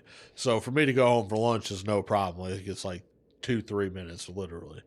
So I go home for lunch, like I always do. So this is like fucking 1 o'clock in the afternoon. Like, it's fucking daylight, like broad daylight. Right.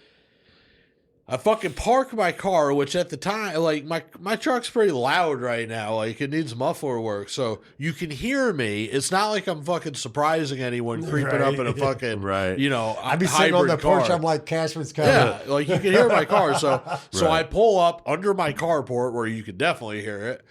You know, turn off the whatever. I'm going into my fucking apartment fucking for lunch. I come walking around the corner, and then the door, like, to where I would enter my apartment building in the back, and my fucking front door is right behind that. But I'm walking up to that outside door. I fucking turn the corner of our apartment, and I just see fucking this lady who lives next to me who's fucking out there, like, they're a trip. Like, I could tell some mayhem about this fucking couple too. Like, I haven't even fucking brought them up. But the lady's a trip. So she's out there holding her obnoxious, stupid ass dog that they've got. Like, I'm not being a dog hater. Like, their dog is fucking stupid, and I've watched it grow up from a puppy, and it's just ridiculous. Right. Like, they don't fucking train it right, you know, whatever. So the dog's fucking flying around all over the place, all excited, fucking on this leash. She's standing there holding the leash, fucking. They're on the, you know, the fucking walkway into my fucking back door, and there's grass, like, right there, and he's out there jumping around. He sees me, and he comes, you know, flying over to fucking say what's up to me. Now punt, you motherfucker. Right. I'm already freaked out by your dog because I don't fucking trust it because I don't know it like that. Right. But whatever. I'm going to be nice, you know. But I'm also, as I'm walking, I'm noticing this fucking stream of water coming from this. It seems like it's coming from the lady. And I'm like, what the fuck is, like, what does she have? You know what I'm saying? I did not know. I just saw there was liquid coming out. I fucking get a little closer, and there's some, like, 4-year-old kid that's with her, with his pants just dropped to the ground, just pissing in the fucking side of our yard.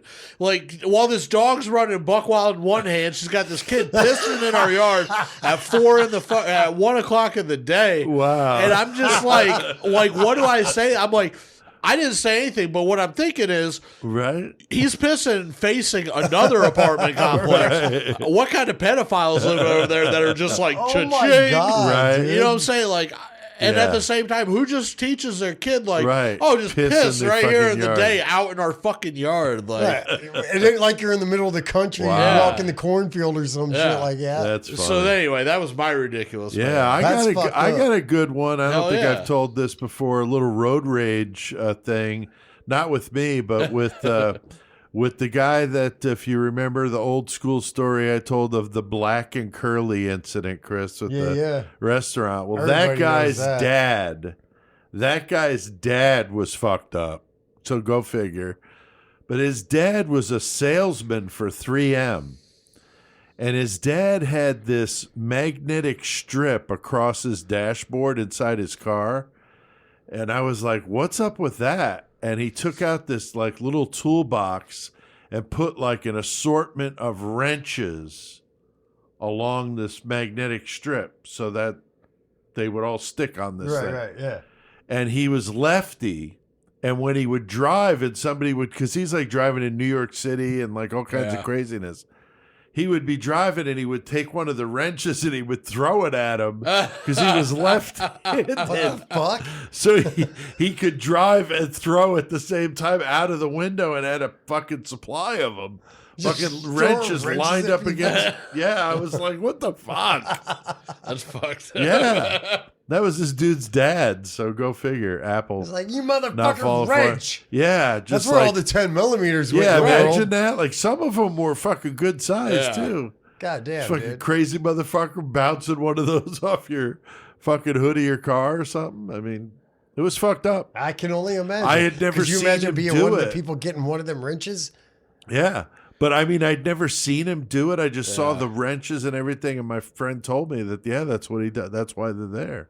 I just couldn't believe it. Like, I knew this fucking dude back in the day. Fucking kind of reminded me of the, with the car, but he was a fucking drunk. He was like Chris, but like What? maybe worse. I don't know. Like he was bad, but What? He was Are you like- talking shit about me, bro? and he was like just a criminal outlaw motherfucker. But this guy Oh, was I'll do older by that. the time I met him, But what he had done was he had taken his fucking car and he fucking the fucking windshield wiper fucking lines for the windshield Yeah, you wiper pour fluid. liquor in it. Yeah, he fucking bought all new he reinstalled a whole fucking, Put system a new for it. capsule. Yeah, new and lines, he fucking everything. ran the fucking the hoses in underneath his fucking steering column. oh, wow. So whenever he fucking hit the the washer fucking fluid. washer fluid thing, it would spray. He would put booze in his fucking Yep. in the reserve, and it would fucking put Yep. booze in his Coke or whatever he was drinking. So he'd just drive around getting fucking lit up with the fucking with a car bar, like basically. You know how hot that liquor is in that Oh motor? yeah. God, yeah. yeah, But that's still, true. like you're sitting out fucking in a cornfield somewhere, just partying, like yeah. yeah, I got you. booze. Ooh, that's some alcoholic shit, though. Yeah, That is. I know exactly. You I've gotta never really done be that, but I know wanting to what do you're that. talking about. Like, you got to really be wanting it. Whew. Now, speaking of that topic, the other day I was working on my Deeper Than Dead story, and I have a character in the story that's an Oh, alcoholic. God damn it, dude. And so I had some questions about how much I'm not getting into the alcohol fucking whole conversation. would it be would it be common for an alcoholic to drink in a day? And so, Chris, you were my lifeline, like Yeah, that's not a lot if you're an alcoholic. so anyway, yeah. So you told me that I said it was a quart or a Yeah. pint or No, what you did I said a quart a day. Okay. And you said that was like lightweight. Yeah, that So- was like, what did I say? I was like, Make it a handle. yeah, make it a handle a day. Yeah. So that's what I did. So see, you were my guy when I had questions about I alcohol. mean, if that's all he's consumption. doing is drinking all day, like a handle really ain't gonna do anything anyway. I saw y'all get 2.5 handles. Dude, I've The done other that. night. No, I was with you the other night, Monday Night Football. That's No, whenever. that was fist. Oh yeah, handle. not handle. No, Okay, handle. that was fist, but yeah, still a lot of booze There's for a, there's a 5 handle hour and a period. half. Right. Derek was that guy that night. See, Derek be Shawback like, Nation was in full effect. Derek be Nice. like, fucking, no, I'm getting the fucking bar bottles because they're bigger than a fifth. It's not a Yeah. handle, but it's not a fifth, Yeah. dude. Wow. All right. The Creation of Chaos 3, my last book, is available as an audiobook on Audible, iTunes, and Amazon if you're into that. And also locally at the Painted Wraith Curiosity Shop, downtown Bloomington, Illinois. Go check that They place out. have copies of it. And if you're in the Peoria area, Peoria Public Library now has all my books, and you can also purchase them in their bookshop downstairs in the basement. They've got a basement, with conference rooms. It's really nice, and they've got this bookstore down there. It's very cool. All right, the killer cage match is always a good one tonight. Ding, ding, guys. ding. We got 70 killers that we came up with, 70 objects for them to fight with, and our listeners give us some random numbers, helps us we come do. up with who's fighting Once and again, what they're we fighting got, with. Yeah, once again, we got Nikki Judy, Rebecca Boomsock, and John Simmons fucking out there fucking ready to fucking throw down. Awesome. And we got a good one tonight, Joey, in the cage. Yeah, we got Oklahoma City Bomber fucking Timothy McVeigh. Right? And he's going to go up against fucking that Nazi fucking Adolf Hitler going at it in the cage, man. Two hateful motherfuckers. Yes. Two hateful motherfuckers going at it tonight. And they've got with them to fight a leather belt and a mop soaked in puke. Chris, it's been a while since the mop soaked in puke was in there.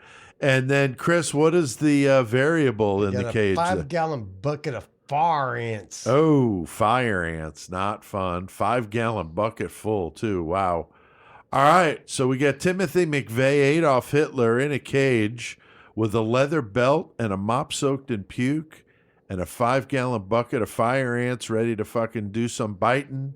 So, Chris, what do we think with this one tonight? I think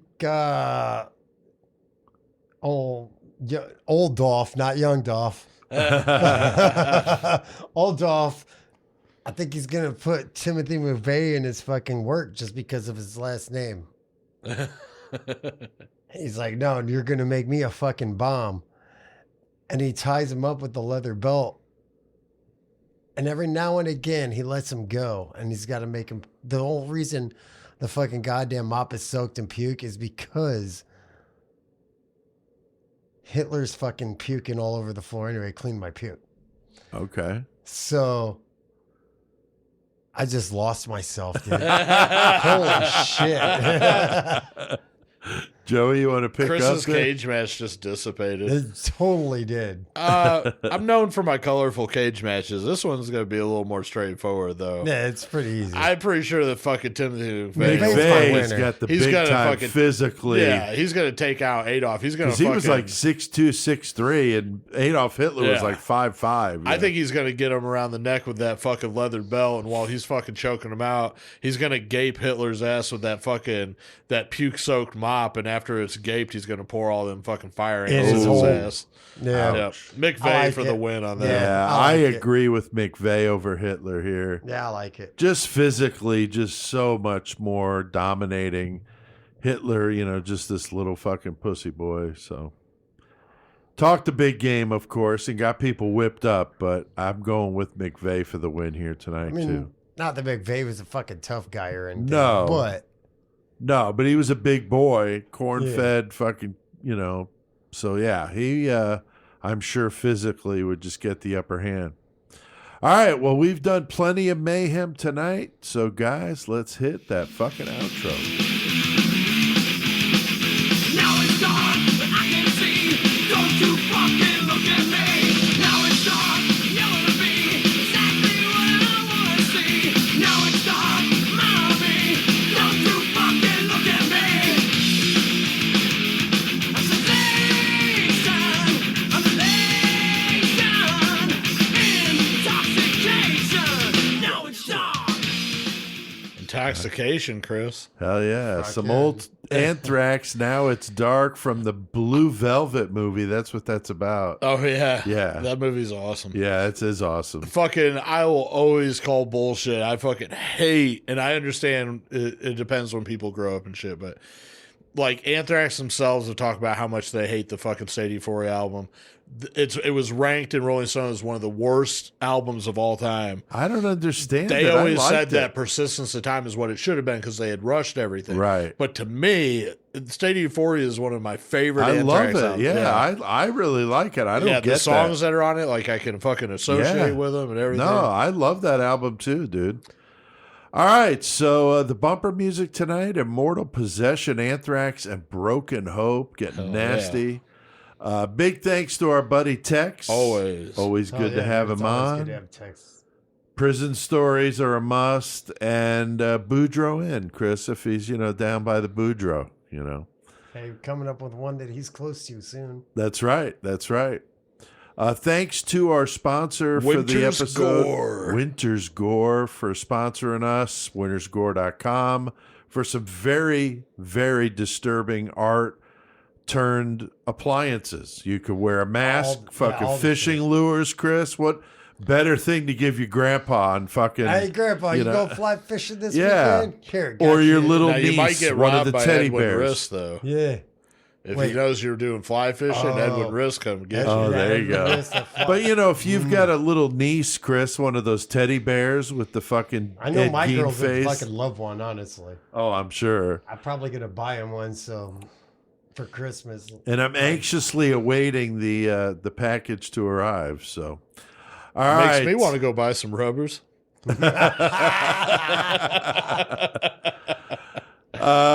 So the metal segment intro music is by who, Joey?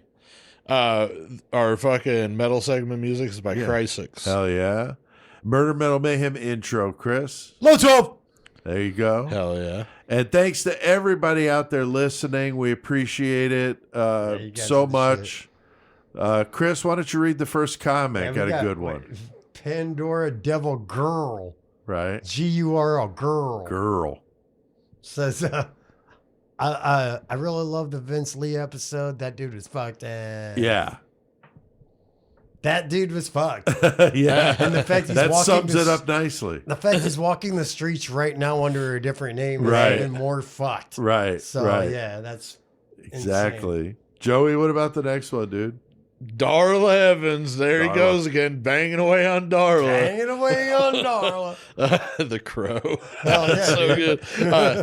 Sorry, Darla, but yeah. Darla Evans, she commented, I'm a listener from Dallas. I've been listening to you guys for a year, and it's amazing. My whole apartment building listens to Oh, you. damn. Fuck yeah. Hell yeah, Darla. Thank you very much. And everybody in that apartment building, it must be a fucked up place to be, man. I don't know.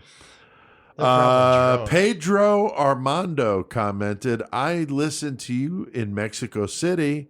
I'm from El Paso. Thanks for playing Pissing Razors last week.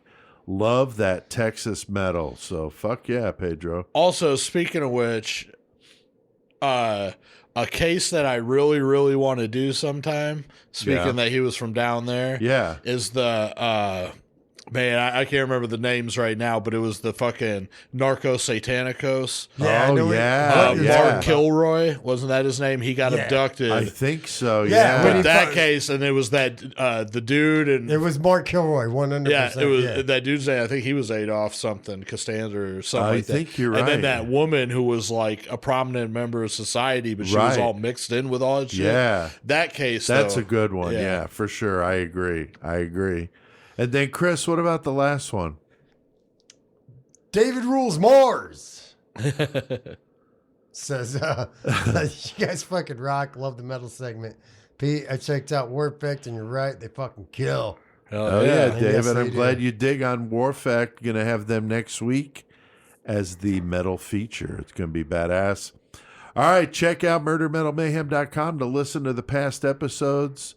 You could go on Facebook and like us, follow us on Twitter, and subscribe to that YouTube channel. Got another YouTube video dropping on the Keepers episode we're doing the week after next. So you want to get on there and subscribe so you don't miss that. The interview I did with Teresa Lancaster from the Keepers, if you saw that Netflix series about the priest abuse scandal, pretty fucked up stuff. Check out the show on pretty much any platform that's out there and rank it, like it, comment. Anything Hold you on, could did say do next helps. week we're doing the Keepers? I thought that got switched. No, we're doing the Keepers the week after next. Okay. Yeah. My bad. Support the show. Join that 666 club. Go to patreon.com/murdermetalmayhem and join for $3 a month. And you can also go to creationofchaos.com if you want to pick up one of my books. And I mentioned you can get it Audible if you like audiobooks, Audible, iTunes, Amazon. Check the episode description for links to that stuff. We can't let him go, though, without hearing a karaoke song. Now, this is a classic one I did many years ago for Christmas. It's a Christmas classic that I've perverted into what you're about to hear. Grandma got sodomized by a reindeer. So crank this one up, and until next time, keep one foot in the gutter. And Merry Christmas. Grandma, stop it. Grandma got sodomized by a reindeer. Walking home from our house Christmas Eve. You can't say there's no such thing as Satan. But as for me and Grandpa, we believe. She'd been drinking too much eggnog. And we begged her not to go. No, yelled her. But she wanted to party. So she stumbled out the door with some blow. When they found her Christmas morning at the scene of the attack, she had hoof prints on her forehead and some reindeer tears frozen to her back. Oh, that's fucking gross. Grandma got sodomized by a reindeer walking home from our house Christmas Eve. You can say there's no such thing as Satan, but as for me and Grandpa, we believe. Now we're all so proud of Grandpa. He's been taking this so well. He loves surfing porn all day, drinking beer and smoking bowls with Cousin Belle. It's not Christmas without Grandma. All the family's dressed in black. And we just can't help but wonder, why did she spend so much time on her back? Send them back. Grandma got sodomized by a reindeer walking home from our house Christmas Eve. You can say there's no such thing as Satan, but as for me and Grandpa, we believe. Now the goose is on the table, and the pudding made of fig, and the blue and studded dildo that would just have matched the hair in Grandma's wig. I've warned all my friends and neighbors, better watch out for yourselves. They should never give a license to a man who drives a sleigh and plays with himself. Grandma got sodomized by a reindeer walking home from our house Christmas Eve. You can say there's no such thing as Satan, but as for me and Grandpa, we believe.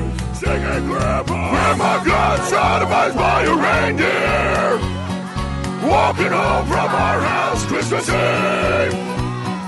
You can say there's no such thing as Satan, but as for me and Grandpa, we believe. Yeah, yeah.